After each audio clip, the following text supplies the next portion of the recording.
If someone handed you a form at the hospital today, would you know what to answer? I'm not talking about a complicated situation. I'm talking about a simple moment. You're sitting in a chair, maybe a little nervous, maybe worried about a family member. And an employee puts a piece of paper in front of you and says, "Just sign here," and you sign it. Because it seems like the right thing to do. Because you don't want to cause trouble. Because you think everyone else signs it. But here's what nobody tells you. Some of these signatures made hastily, without reading, without explanation, can pave the way for charges that Medicare doesn't cover, for procedures you didn't request, for situations that only surface weeks later, in the form of a letter with a number that keeps you up at night. And the worst part? It's not the fault of anyone with bad intentions. It's that the hospital system in the United States was built in a way that favors those who are prepared and disadvantages those who arrive empty-handed. You won't leave empty-handed today. I've put together 5 short phrases that anyone can say without creating conflict, without sounding difficult, without needing to be a lawyer, that can protect you financially the next time you step into a hospital. Phrases you can save right now in your phone's notes. So before we continue, if you haven't subscribed to this channel yet, do it now. Hit the red button down there. Because here we don't create scare content. We create preparation content. And you deserve to be prepared. Let's begin. And someone is already handing you a piece of paper. It's just a standard authorization. Everyone signs. You can sign here and we'll call you right away. This moment, this exact moment, is where many stories of unexpected billing begin. Not because the employee is dishonest, but because in a busy hospital, the urgency is real. And when someone's urgency clashes with your desire to avoid creating problems, you sign without reading. The first sentence was created precisely for this moment. You can say it calmly, with a smile if you like. I'd like to take a few minutes to read this before I sign. I would like a few minutes to read this before signing. That's all. 7 words. Imagine this scenario. The employee places the tablet in front of you.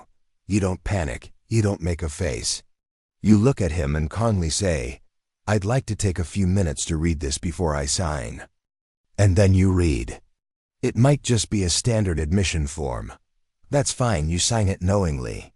But perhaps there's something there about additional charges, about optional procedures, about financial responsibility for services outside the network, and now you see, now you can ask. You're not delaying anything. You're not being difficult. You're exercising a right that every patient has in the United States, the right to read what they're going to sign. If someone gets impatient with you because of this, that in itself is a sign that you need to read even more carefully. Don't argue. Don't justify yourself. Just repeat. I'd like to take a few minutes to read this before I sign. Remember this phrase. Write it down now. Number 2, the phrase that changes the conversation. There's a type of explanation that happens a lot in hospitals. The doctor comes in, talks for 2 minutes, uses technical terms, and leaves. The nurse gives instructions quickly because she has other patients waiting. The receptionist explains what the plan covers using vocabulary that sounds like another language. And you're left there, with the feeling that you understood something, but you're not exactly sure what. How many people do you know who left a consultation or hospital stay without fully understanding what was explained, without wanting to appear as if they weren't paying attention? This silence comes at a high price, sometimes literally. The second sentence exists to break that silence in a gentle, direct, and completely legitimate way. You will say, "Can you help me understand what this means for my Medicare coverage? Can you help me understand what this means for my Medicare coverage? Do you understand what this sentence does?" She doesn't say, "I don't understand anything." She doesn't place blame on anyone. She simply redirects the conversation to what matters to you, the real financial impact, what Medicare will pay, what will be left for you. And when you mention Medicare by name, something changes. The employee or doctor understands that you're paying attention, that you're not simply going to accept a vague answer. Real-life scenario. The doctor recommends an additional test. You're not sure if it's covered. Instead of silently accepting or fearfully refusing, you say, "Can you help me understand what this means for my Medicare coverage?" Now you have the information. Now you can decide. This phrase changes the dynamic of the conversation without creating any conflict. It transforms you from a passive patient into an informed patient. Write this down too. And write in the comments, which of the two sentences would you need to use more? The one from block 1 or the one from block 2? It can just be the number. It's quick.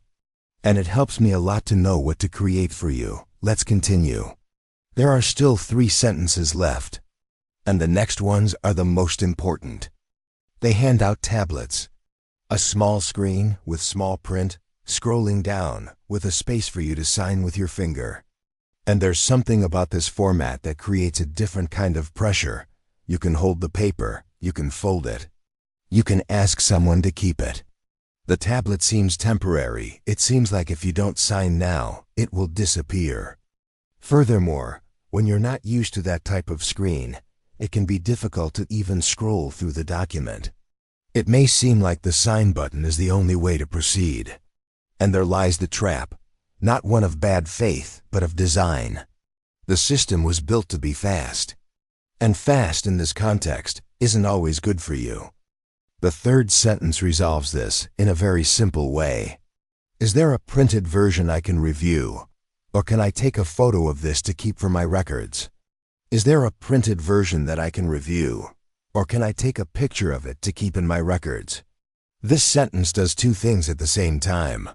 First, it shows that you want to understand, not refuse. You are requesting access to information, not creating an obstacle. Second, it creates a record. When you have a copy of what you signed, whether printed or photographed, you have protection. You have something to show if a charge appears later and doesn't make sense. And here's something a lot of people don't know. You have the right to request a copy of any document you sign in a healthcare setting. This isn't a favor. It's a protected standard practice. You're not holding anyone back. You're protecting yourself.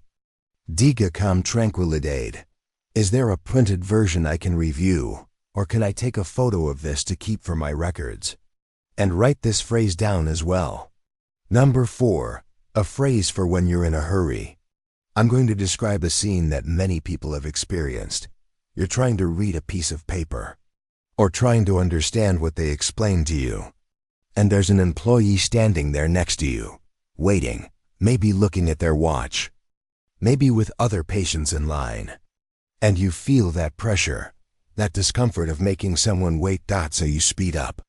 You sign faster than you should. You say, "Okay," even without being sure that everything is okay, that this is not weakness. It's empathy. It's how most good people function. But within a hospital setting, this empathy can come at a high price. The 4th sentence was created for this exact moment. For when you need more time, but don't want to seem difficult. You will say, "I want to make sure I understand this correctly. I'll just need 1 moment. I want to make sure I understand this correctly. I just need a moment." Do you notice the tone of that sentence? It doesn't say, "I'm not going to sign." It doesn't create confrontation. It demonstrates responsibility, that you're taking the process seriously. Any trained healthcare professional will respect that. And if someone doesn't respect it, you can simply repeat it with the same calmness. "I want to make sure I understand this correctly. I'll just need 1 moment." Calmness is not refusal. Calmness is authority. Calmness shows that you will not be rushed into a decision that could affect your health and your finances. Repeat it as many times as necessary, without apologizing, without explaining yourself further. This phrase is simple, but when you use it at the right time, it changes everything.